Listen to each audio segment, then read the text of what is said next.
అశ్వ సంవత్సరంలో కైలాస యాత్ర Shri Gayatri tours and travels 8977349696.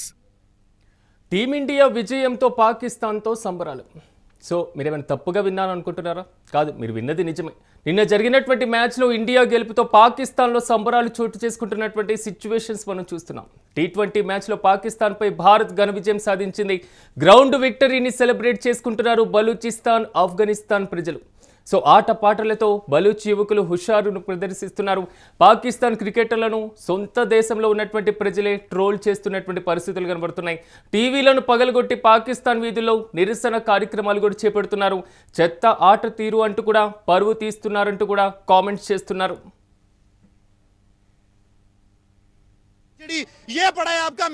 Pakistan की टीम मैच हार चुकी है, इंडिया के हाथ से एक दफा फिर जलील और रुसवा हो गई है।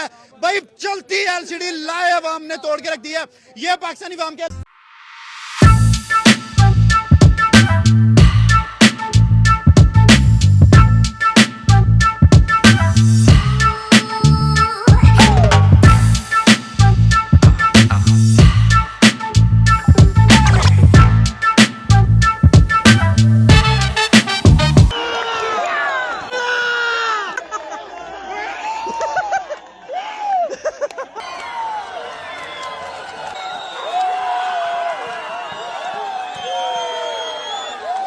इतना हौसला और इतना दिलेर पाकिस्तानी अवाम है ना, तो मार खा रहे हैं, मार कहाँ खा रहे हैं? अब देखें सलाब है, सलाब में भी पाकिस्तानी अवाम कहीं नहीं डोली, तो यहाँ पर क्यों डोल जाती है, क्यों हारती है, किस लिए हारती है? यही वजह है कि ये लोग अंदरले खाते में लड़कीबाजी करते हैं। अच्छा, और कुछ नहीं है। आपसे मैम ये सवाल है, आपको बहुत गुस्सा है? हाँ।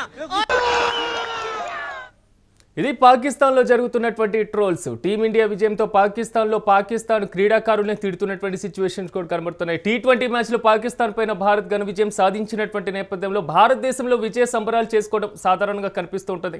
కానీ ప్రత్యర్థి పాకిస్తాన్లో కూడా ఇలాగే సాగుతున్నటువంటి పైన మరి ముఖ్యంగా శత్రువుకి శత్రువు మిత్రుడు అన్నట్లుగా ఆఫ్ఘనిస్తాన్లో అయితే పూర్తి స్థాయిలో భారత్కు సపోర్ట్ చేస్తూ కూడా సంబరాలు చేసుకుంటున్నారు. సో ఇక ఇదే అంశానికి సంబంధించి మనతో పాటు విశ్లేషణ చేయడానికి ప్రముఖ స్పోర్ట్స్ ఎనలిస్ట్ వెంకట్ గారు నాతో పాటు అందుబాటులో ఉన్నారు. వెంకట్ గారు, గుడ్ మార్నింగ్. మొత్తం మీద ఇండియా విన్ మాత్రం అటువైపు పాకిస్తాన్తో పాటుగా ఆఫ్ఘనిస్తాన్, బలూచిస్తాన్ ప్రాంతాల్లో కూడా భారీగా సంబరాలు చేసుకుంటున్నటువంటి సిచ్యువేషన్ చూస్తున్నాం. అయితే ఈ సంబరాలను ఎలా చూడొచ్చు అంటారు?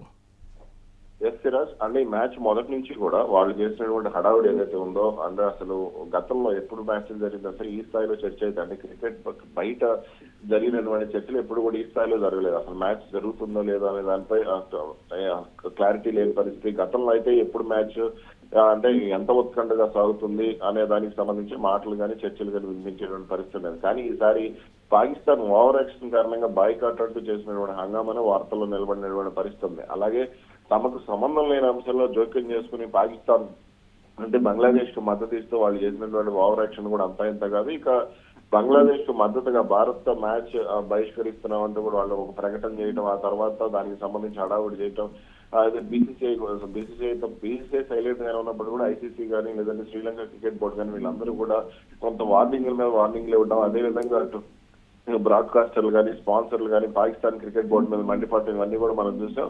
ఇక మ్యాచ్ ఒకవేళ మీరు ఆడకపోతే మాత్రం 2,000 కోట్ల వరకు కూడా నష్టపరిహారం చెల్లించాలంటూ కూడా ఐసీసీ కానీ స్పాన్సర్లు హెచ్చరించడం, ఆ తర్వాత శ్రీలంక క్రికెట్ బోర్డు ఒక లేఖ రాసి మాకు ఈ మ్యాచ్ మీరు ఆడకపోతే 700 కోట్ల రూపాయలకు పైగా నష్టం వస్తుంది, కాబట్టి ఖచ్చితంగా మ్యాచ్ ఆడాలంటూ కూడా డిమాండ్ చేయడం, ఇవన్నీ కూడా జరిగినటువంటి పరిస్థితి. ఈ నేపథ్యంలో ఈ మ్యాచ్ మీద భారీ అంచనాలు కూడా నెలకొన్నటువంటి పరిస్థితి. అంటే తారిక్ ఉస్మాన్ అనే ఒక బౌలర్ కారణంగా అతను బౌలింగ్ యాక్షన్, వివాదాస్పద బౌలింగ్ యాక్షన్ కారణంగా కొంత ఉత్కంఠ అయితే కొనసాగినటువంటి పరిస్థితి. అతను భారత్ ని ఏ విధంగా ఇబ్బంది పెడతాడు, గతంలో అజంతా మెండిస్ ఇబ్బంది పెట్టే ఆసియా కప్ లో 2010 ప్రాంతంలో, ఇప్పుడు అదే విధంగా ఇతను కూడా ఇబ్బంది పెట్టే అవకాశం ఉందా అనేది కూడా కొంత చాలా మంది అంచనా వేసుకున్నటువంటి పరిస్థితి. కానీ బౌలింగ్ పరంగా పాకిస్తాన్ చాలా అద్భుతంగా భారత్ ను 175 పరుగులకి కట్టడి చేయటం, ముఖ్యంగా లాస్ట్ ఓవర్స్ లో పరుగులు, ఆ లాస్ట్ ఓవర్ లో షాహీన్ అఫ్రిది ఓవర్ లో మినహా మిగిలిన స్పిన్నర్లందరూ కూడా చాలా అద్భుతంగానే బౌలింగ్ చేశారని చెప్పుకోవచ్చు. ఒక్క ఇషాన్ కిషన్ మినహా మన జట్టులో ఎవరు కూడా దూకుడుగా ఆడలేనటువంటి పరిస్థితి కూడా కనపడింది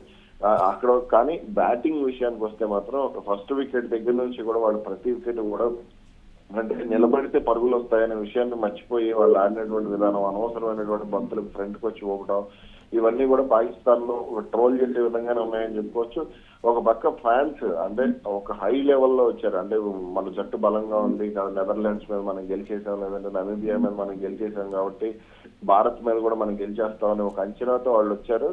కానీ యథావిధి ఎప్పటి మాదిరిగానే వాళ్ళు ఓడిపోయినటువంటి పరిస్థితి. అందుకనే ఆఫ్ఘనిస్తాన్ ప్రజలు కానీ, ఆఫ్ఘనిస్తాన్ మనకి ఎప్పుడు ముందు ఉంటుంది, అలాగే బలూచిస్తాన్, పాకిస్తాన్ లో దాదాపు 45% భూభాగాన్ని పంచుకున్నటువంటి బలూచిస్తాన్ కూడా ఇప్పుడు అక్కడ వాళ్ళ లిబరేషన్ ఆర్మీ కూడా వాళ్ళకి చుక్కలు చూపిస్తున్నటువంటి పరిస్థితి ఉంది. ఇంకా ఇప్పుడు అక్కడ బలూచిస్తాన్ ప్రజలు, పాకిస్తాన్ నుంచి స్వాతంత్రం కోరుకుంటున్నటువంటి బలూచిస్తాన్ ప్రజలు ఇప్పుడు ఈ భారత్ సాధించినటువంటి విజయంతో పండుగ చేసుకుంటున్నారు. ఆపరేషన్ సింధూర్ సమయంలో కూడా వాళ్ళు భారత్ కు మద్దతు ఇవ్వడం. వెంకట్ గారు, ఇంకా ఇక్కడ మరో ప్రధానమైనటువంటి అంశం కూడా కనబడుతుంది. ఎందుకంటే మీరు అన్నట్లుగా ఆపరేషన్ సింధూర్ కానివ్వండి, దాని ముందు జరిగినటువంటి పెహల్గామ్ అటాక్ కానివ్వండి, దీని ముందు మ్యాచ్ అంటే కొంతవరకు ఉత్కంఠగా సాగేది, ఒక శత్రు దేశాలుగా భావిస్తుండేవారు. కానీ వన్స్ ఇవి జరిగిన తర్వాత జరిగే ప్రతి సిచ్యువేషన్ ని హార్ట్ కి తీసుకోవడం మొదలుపెట్టారు.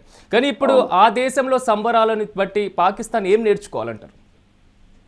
ఇక్కడ బలూచిస్తాన్ కానీ ఆఫ్ఘనిస్తాన్ కానీ వీళ్ళందరినీ కూడా ఎప్పుడు ఇబ్బంది పెట్టాలి, మేమే ఒక ఇదిగా ఉండాలి అనేది కొంత పాకిస్తాన్ వైఖరిగా కనపడుతుండదు, ఆ దేశ పాలకుల వైఖరిగా కనపడుతుంటుంది. ఇక్కడ ఆపరేషన్ సింధూర్ విషయంలో కానీ, పహల్గామ్ విషయంలో కానీ పాకిస్తాన్ ప్రభుత్వం అనుసరించినటువంటి వైఖరి ఏదైతే ఉందో, అంటే పహల్గామ్ కు సంబంధించి వాళ్ళు గతంలో కూడా భారత్ లో ఉగ్రదాడుల విషయంలో కానీ, లేదంటే అంత ఆపరేషన్ సింధూర్ సమయంలో వాళ్ళు చేసినటువంటి ఓవర్ యాక్షన్ కానీ, అతి చేష్టలు కానీ, దాదాపుగా మనం 300 కిలోమీటర్ల వరకు పాకిస్తాన్ భూభాగంలోకి వెళ్లి అక్కడ ఉన్నటువంటి ఉగ్రవాద స్థావరాలను పక్కా సమాచారంలో ధ్వంసం చేశాం. కాబట్టి వీటన్నిటికి సంబంధించి అంటే బలూచిస్తాన్ ప్రజలను వేధించడం ముందు ఆపాలి. ఏం నేర్చుకోవాలనే దానికి సంబంధించి అంటే బలూచిస్తాన్ ప్రజలను వేధించడం ఆపాలి, ఆఫ్ఘనిస్తాన్ సరిహద్దుల్లో కుట్రలు చేయడం ఆపాలి. ఆఫ్ఘనిస్తాన్ లో ఇప్పుడు ఒక రకంగా తాలిబాన్ల పాలనలో పెద్దగా ఉగ్రదాడులు కూడా అక్కడ ఏమి జరగట్లేదు. ఇంకా పాకిస్తాన్ లోనే మొన్న ఇస్లామాబాద్ కానీ కొన్ని ప్రాంతాల్లో దాడులు జరిగినటువంటి పరిస్థితి ఉంది. కానీ ఎక్కడ కూడా ఆఫ్ఘనిస్తాన్ లో కానీ బలూచిస్తాన్ ప్రాంతాల్లో కానీ ఉగ్రవాదులు దాడులు అయితే జరగటం లేదు. కాబట్టి ఇక్కడ వీళ్ళు ఒక స్పష్టమైన అవగాహనకు రావాల్సి ఉంది. అంటే మన ప్రాంతంలో అంటే ముస్లిం దేశాలే మనకు వ్యతిరేకంగా ఉన్నాయి అని అంటే అటు ఇరాన్ కూడా పాకిస్తాన్ ఇబ్బంది పెడుతూనే ఉంది. కాబట్టి వీళ్ళ చేష్టల్లో కానీ వైఖరిలో కానీ మార్పు రావాలి. ఫ్రెండ్లీ నేచర్ అనేది పాకిస్తాన్ కి లేదు. ఎంతసేపు కూడా కయ్యానికి కాలు తోవడం, లేదంటే ఎవరో ఒకరిని ఇబ్బంది పెట్టాలి, లేదా ఎవరో ఒకరిని ఉసిగొల్పాలి.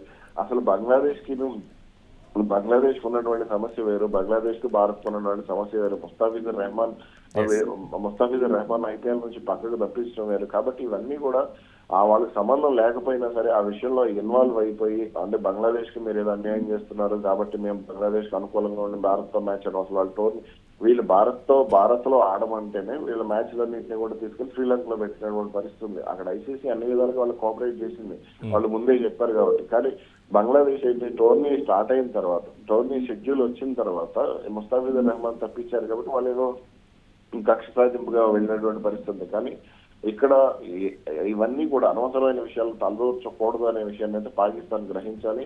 అదేవిధంగా అటు ఆఫ్ఘనిస్తాన్ లో కానీ, బలూచిస్తాన్ లో కానీ జాగ్రత్తలు తీసుకుంటే మాత్రమే అంటే జాగ్రత్తగా ఉండాలి అనేది అయితే స్పష్టంగా చెప్పొచ్చు. రైట్ వెంకట్ గారు, థ్యాంక్ యూ.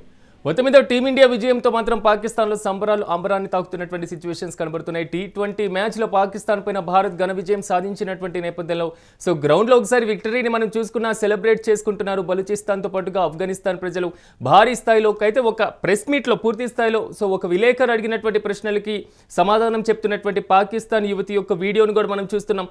సో రేపు మ్యాచ్ ఉందనగా ఈ రోజు వరకు కూడా అమ్మాయిలతో డ్యాన్సులు వేసుకుంటూ పార్టీలు జరుపుకుంటున్నారు పాకిస్తాన్కి సంబంధించినటువంటి క్రికెటర్లు. సో అలాంటి సందర్భంలో ఉన్న వాళ్ళు మ్యాచ్లు ఎలా విన్ అవుతారనేది కూడా ఆమె ప్రశ్నిస్తున్నటువంటి పరిస్థితి కూడా కనబడుతుంది.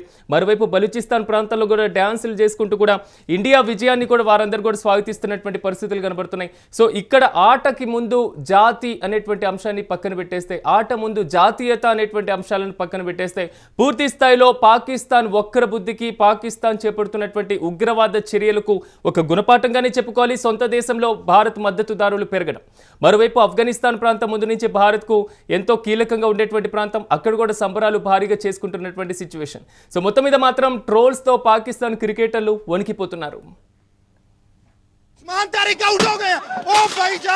ये हालात है हमारी टीम के, इतनी गंदी टीम, एक और मैच हम हार गए हैं, ये हालात हैं जी। ये पढ़िए आपकी एलसीडी, ये पढ़ा है आपका मैच, पाकिस्तान की टीम मैच हार चुकी है।